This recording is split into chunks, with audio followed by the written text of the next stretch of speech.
Good morning, everyone. This video is a continuation of a couple of videos we made already today on Goal 9, one of our very important goals at the college to ensure we have a very positive, very reflective, very emotionally intelligent culture. It's something very important. We have it in all of our hiring documents, and we try to practice it as often as possible.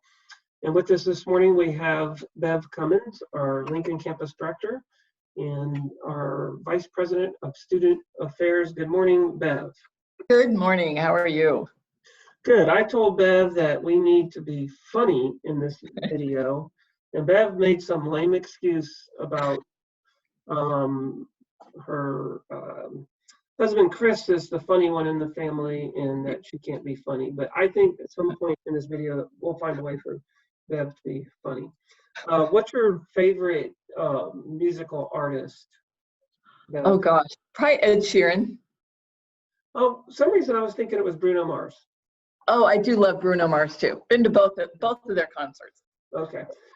Well, that has nothing to do with anything, but I was checking to see if you're transparent, and you were, but right now we're going to focus on compassion. So I'm going to share my screen. Okay. And we'll talk about compassion. We've defined compassion as attempting to understand the thoughts, emotions, and circumstances of others without conditions. So I could be compassionate about your musical choices, and I would make sure I didn't judge it. And that's what that last part, without conditions.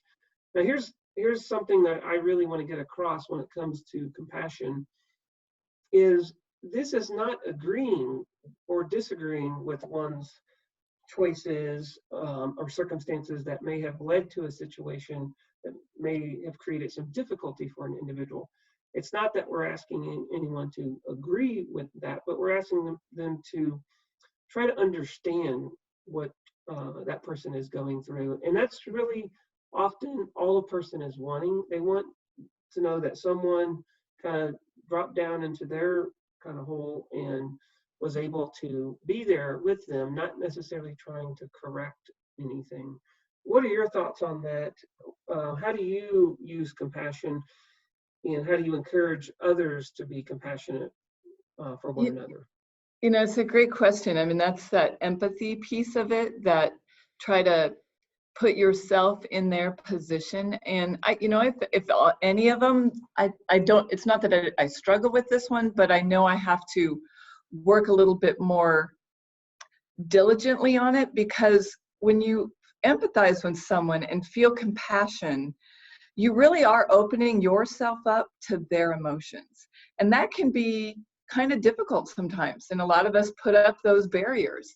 And so what I do to try to help with understanding and empathizing is to tell myself, break down the barrier, don't judge, just feel what they're feeling. Right. And, yeah, it's opening myself up. It can be tough sometimes.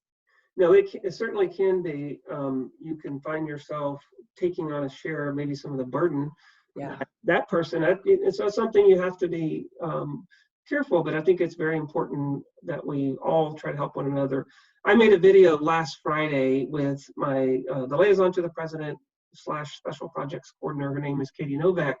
And the video was about the complexities that many of our employees are having to navigate during this unusual COVID-19 situation. Many of them are not only trying to take care of their work responsibilities from home, they're also being a parent. In fact, I think you're one of those, Bev. I think you've got a couple of complexities yourself that you're helping navigate this situation. So I think being compassionate and understanding these unique circumstances that many of our employees are experiencing is very, very important. And it's that last part that's really tricky, is that we do it without judging and putting conditions on it. But I think that this couldn't be a better time to be practicing compassion. We have employees who have worries and anxieties. They may have a partner, spouse that may be worried about losing their job. Maybe they have already lost their job. So we really need to be, this is the time to be focusing on being compassionate. And again, it's not necessarily agreeing or disagreeing. It's just trying to understand where a person is. And that in itself feels pretty good if you're needing that. So I think that's super important. What else would you like to add? See, so this might be where I could put in something funny. Do it. Right, and I'm, you know, like I said, funny on the spot.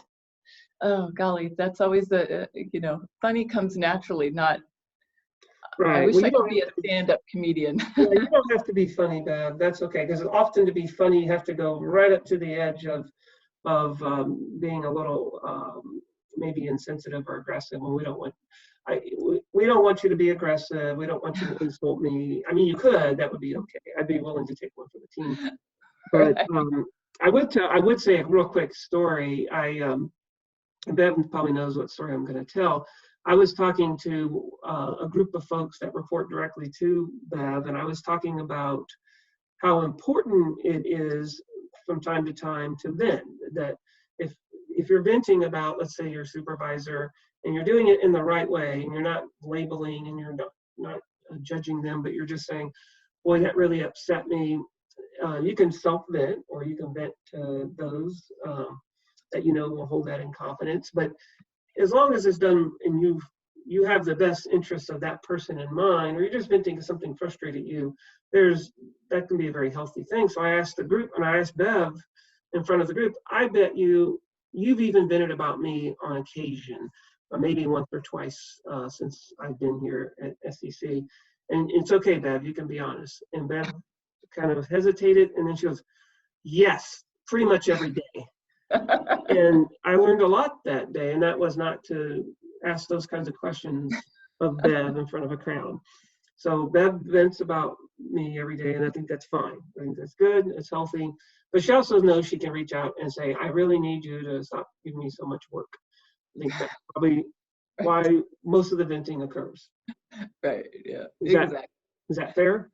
Absolutely. I mean, you know, we all know it's a lot that I've got on my plate, and 99.9% of the time I love it.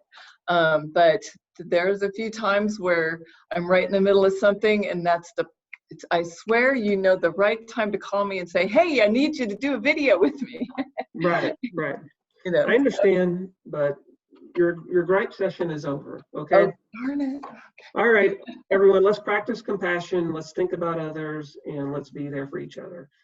All right, take care, Bev. We will talk to you later. Thank you for the video. Thank you. Bye-bye. Bye.